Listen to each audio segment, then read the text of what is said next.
Bonjour, c'est Cryptoï, j'espère que vous allez bien. On va parler d'Ethereum, ETH, oui, parce que il y a beaucoup d'inquiétudes autour d'Ethereum. Ethereum a cassé son support qui nous maintenait depuis maintenant très longtemps, exactement décembre 2023.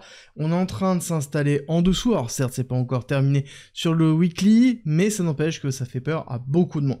On va comprendre pourquoi, on va regarder qu'est-ce qui est en train de se passer, est-ce qu'il y a des raisons réellement de s'inquiéter au niveau d'Ethereum, est-ce qu'on est encore sur une purge, jusqu'où on peut descendre, quelles sont les zones de soutien que l'on va avoir au niveau d'Ether, et globalement, est-ce que c'est une belle opportunité pour Ethereum, ou à contrario, est-ce que ça va être une grosse purge? Globalement, je vais essayer de répondre le mieux possible à toutes ces interrogations en vous donnant concrètement mon avis sur Ethereum.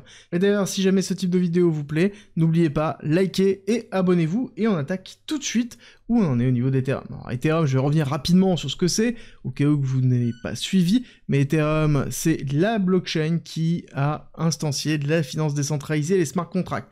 C'est grâce à Ethereum qu'on a tout ce que l'on a maintenant au niveau de la blockchain. D'accord? Il faut bien comprendre qu'on a BTC et on a Ether. Ether, c'est l'évolution de la structuration de la blockchain. Et c'est vraiment un point très important à retenir. Ethereum est au fondement de la finance décentralisée, est au fondement du RWA, Real World Asset, est au fondement de tout ce que l'on connaît en termes d'utilité pure et dure des smart contracts et donc de l'utilisation de la blockchain, par exemple, pour la finance traditionnelle. Et ça, c'est un gros point, je vais vous l'expliquer un petit peu après, retenez-le, parce que, oui, actuellement, Ether est peut-être sous-évalué, et même en sous-performance par rapport à la totalité du marché, mais quand on regarde les statistiques pures et dures, on voit qu'Ethereum, ça reste un des protocoles les plus rentables à l'heure actuelle, que les DEX, donc c'est-à-dire les échanges décentralisés qui sont sur Ether, c'est ceux qui sont les plus rentables et qui récupèrent le plus de frais, et quand on regarde la total value lock, donc c'est-à-dire l'argent totalement bloqué sur Ether, on est à quasiment 60 milliards de dollars, d'accord, donc une grosse valorisation, et quand on regarde le volume de stablecoin que l'on a sur aussi Ethereum, on est dans les alentours de 124 milliards de dollars, donc on a beaucoup de stablecoins qui sont directement sur le protocole Ethereum. L'autre point à prendre en considération, c'est quand on parle d'Ethereum, on oublie souvent de parler des parts de marché qui sont liées au layer 2 d'Ethereum. C'est le gros problème d'Ethereum d'ailleurs, c'est une des reproches que l'on peut avoir actuellement, c'est qu'ils ont pris le parti d'aller sur la modularité, c'est-à-dire le fait de ne pas concentrer la valeur sur la blockchain mère qui est Ethereum, mais plutôt d'aller sur plusieurs petites blockchains qui permettent d'avoir de la scalabilité autour d'Ethereum. Là-dessus, on va retrouver Base, on va retrouver Arbitrum, on va retrouver d'autres petites blockchains qui vont tourner autour, et quand on commence à cumuler tout ça, on commence à se rendre compte que la part du gâteau d'Ethereum qui représente 54% est bien plus grosse, parce qu'on va avoir 3%, on va avoir 2,8% à ajouter, et une grosse partie des others qui se trouvent ici, des 12%.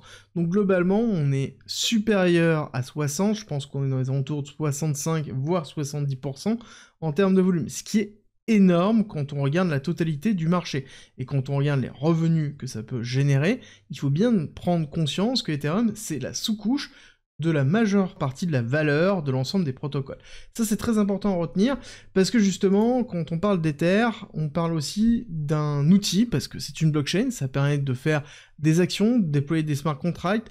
Justement, la finance traditionnelle est en réflexion sur quels outils ils vont utiliser pour pouvoir évoluer. C'est quelque chose qu'on voit déjà de base, et qu'on a déjà vu avec certains tests qui ont été effectués, par exemple, par BlackRock, avec son BUIDL, donc qui est un protocole qui permet de pouvoir tokeniser la dette US, donc la dette américaine, et permet à des institutionnels d'acheter justement cette dette directement avec un token et recevoir les rendements directement tous les jours dans leur portefeuille. C'est quelque chose qui n'était pas faisable avant. Et ils ont utilisé quoi? Ethereum. Maintenant, pourquoi? C'est pas parce que Ethereum est plus sexy, c'est pas parce que Ethereum, le logo il est sympa, c'est pas parce qu'ils ont un marketing plus fort, non, c'est tout simplement parce qu'ils possèdent le plus de valeur à l'heure actuelle, qu'elle existe depuis très longtemps, beaucoup plus longtemps que les autres blockchains qui permettent de pouvoir faire ça, et que, de base, ça sous-entend que c'est le leader dessus. Comprenez bien que les banques et le domaine de la finance traditionnelle, c'est pas pour rien qu'une majeure partie ont des langages qui datent des années 60, 70, 80 en termes de programmation, parce qu'ils veulent quelque chose qui soit battle-testé, ça veut dire quelque chose qui est solide. Et là, Ethereum, en effet, ça répond à toutes ces problématiques-là, et ce qui en fait justement un des leaders de ce côté-là. L'autre point à prendre en considération, c'est qu'on a toujours Base, donc qui est la blockchain de Coinbase, qui est sur justement Ethereum. Il faut comprendre que c'est une grosse layer 2 d'Ethereum. Et là-dessus, vous allez comprendre que si jamais Coinbase prend de plus en plus de place, notamment aux États-Unis, il y a une grande chance que cette valeur soit drivée sur Base et donc directement sur Ethereum aussi. On a toute cette réflexion où les layers 2 se disent qu'en effet, il va falloir commencer à redonner de la valeur à Ethereum. Et c'est pour ça que je pense qu'il y a toujours un bel avenir pour Ethereum. Il faut juste prendre en considération que oui, on est dans une phase ici d'incertitude, il y a beaucoup de FUD, c'est-à-dire beaucoup de peur, beaucoup de frustration sur les performances qu'a pu avoir Ethereum, et notamment les performances que l'on voit maintenant dans la chute que l'on a. Néanmoins, quand on regarde un petit peu ce qui se passe autour, et notamment la famille Trump à travers World Liberty Financial, on se rend compte qu'ils achètent de plus en plus d'Ether, on voit qu'il y a toujours des achats d'Ether, et leur plus gros bag à l'heure actuelle, c'est Ethereum, puis après, nous avons BTC, d'accord? Et on parle de bagues conséquents, d'accord? Il n'y a pas eu de vente, il n'y a pas eu de mouvement de ce côté-là, ce sont des achats qui ont été effectués. Oui, actuellement, ils sont en perte, mais encore une fois, la notion de temporalité est toujours très importante. Être en perte, c'est quelque chose que l'on peut être amené à accepter si on a une vision qui est plutôt long terme au niveau d'Ethereum, au niveau de BTC, au niveau de grosses caps ou au niveau de gros protocoles que l'on souhaite tenir. Et clairement, ça se voit qu'il y a un véritable intérêt qui se fait de ce côté-là. Niveau technique, c'est là où ça va être intéressant de prendre en considération parce qu'on a cassé le support, ce support-là qui était vraiment compliqué à casser ici. On voit que la barre des 2000 $ ont été break et on s'est instancié en dessous. En tout cas, pour l'instant, quand on regarde la bougie weekly qui peut être clôturée dimanche soir, au-dessus ou en dessous. Ça, ce sera un vecteur très important sur la tendance. À savoir que pour moi, on est dans une volonté à aller retester ici, cette zone-là, qui est une imbalance, que l'on retrouve dans la zone de ranging et de réaccumulation qu'on avait eu durant tout 2023, donc durant toute cette zone-là qui était relativement compliquée pour Ethereum, alors qu'on avait un marché qui était plutôt bullish, et on voit que cette zone ici, c'est une zone d'imbalance qui est plutôt classique pour avoir en fait ici un beau rebond. On est allé le taper une fois, très belle réaction haussière, je pense que ce n'est pas suffisant, je pense qu'on peut aller le chercher plus bas pour aller renforcer cette zone-là. Ensuite, ce qu'il va falloir voir, c'est la réaction haussière que l'on va avoir. Pour moi, la prochaine zone, ce sera les 3000 si on a une réaction haussière. Et là, il va falloir faire attention. Attention à l'ensemble du marché.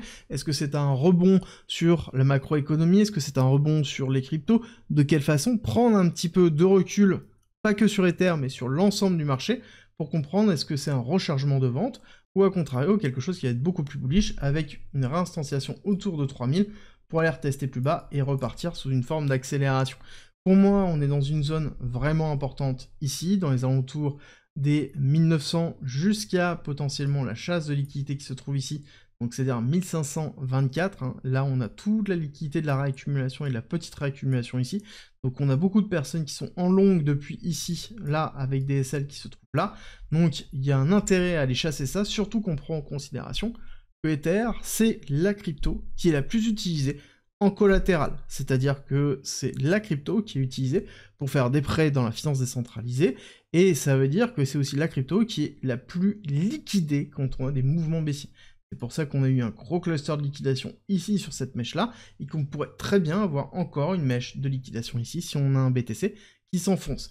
Et c'est là où il faut faire attention avec Ether, c'est que c'est un protocole qui est en sous-performance, qui est enfoncé par beaucoup de personnes à cause de la frustration qu'elle génère, et à côté, c'est la crypto qui est la plus utilisée sous forme de collatéral dans les prêts, et donc qui va avoir de la volatilité très forte, quand déjà de base le marché a beaucoup de volatilité.